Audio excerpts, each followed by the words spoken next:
Now to a homicide case riddled with mystery, the disappearance and death of a Phoenix man on New Year's Eve. His burned body was found in the desert, his car set on fire in a parking lot. And tonight we are hearing the newly released 911 phone calls and early details of the investigation. True Crime Arizona's Brianna Whitney is here. It's a pretty bizarre case. Oh my gosh, there's still so many answers we just don't have. A lot of missing pieces here. In a matter of hours, Benjamin Anderson went from talking to his friends and family, making plans for New Year's Eve that night, to his body found burning in the desert. But the nature of how he was found is now being revealed. The 911 caller and authorities confused at the time if they were looking at a burning human or a mannequin.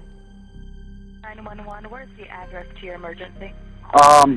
Let me see. I'm now in the desert of the 17 on Mesa Table. I'm not sure if it's a body or mannequin, but it looks like a body to me. Just after 1:30 p.m. on New Year's Eve, a man out in the desert sees smoke and calls 911. I saw the smoke, and I thought to go look, and it looked like a body. It's on fire right now? Yes, it's on fire, and there's a fire. It's getting wider. What they thought might be a mannequin was actually the body of then missing Central Phoenix man Benjamin Anderson. I believe somebody found him very quickly, and I think that in the long run will be helpful. Daniel Stachowiak was Ben's best friend of 25 years and was part of a search where this story took an odd turn. While looking for Ben, Dan and their friends were able to track down Ben's Lexus along the 17 in a Sheridan parking garage, where they say they found 3 people inside Ben's car. They chased them for some time before giving up, and hours later, Ben's friends found his car burned in a school parking lot.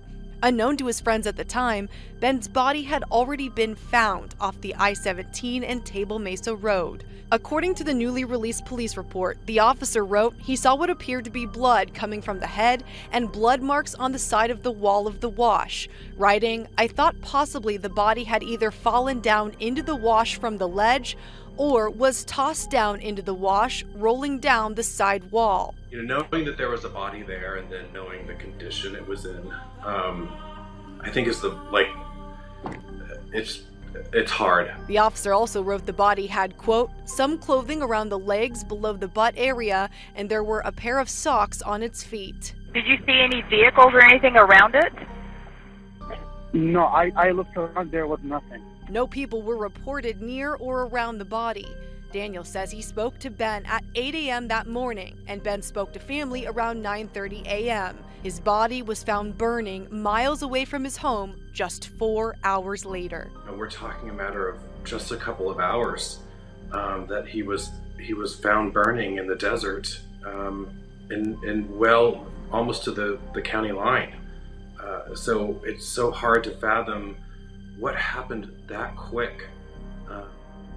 Yeah, there are still a lot of unknowns, clearly. We don't know who those people were inside Ben's car the day after he died. We don't know how he got to the desert, and we don't know who may have been targeting him and why. I asked the Maricopa County Sheriff's Office for any updates in this case, if they have any possible leads or persons of interest, but I did not get a response back tonight, guys. And you said there were several calls of mannequins on fire. Why would people think it was a mannequin? Yeah, I mean, they couldn't tell if that was an actual body, but in those 911 calls when I was listening, the dispatcher says they had gotten calls for mannequins a couple weeks before that. So I don't know if that's a problem in the area, unrelated, but that might have played into it. But I mean, the whole case is strange. Bizarre, yeah. Yeah.